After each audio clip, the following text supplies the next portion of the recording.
К другим темам сегодня прошло расширенное заседание коллегии Общественного совета Департамента Якутии по развитию гражданских инициатив. В повестку вошло 4 вопроса. Участники заседания выслушали отчет по итогам 9 месяцев работы, поговорили о согласовании состава конкурсной комиссии, о кандидатурах на получение ведомственных наград и об общественно-гражданском консультировании и общественном контроле.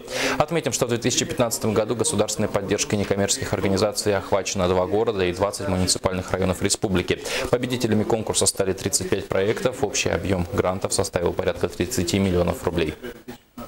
Отмечается недостаточная поддержка проектов СУЛКО республики в грантах президента Российской Федерации. Отсутствие обратной связи с грантодающими организациями.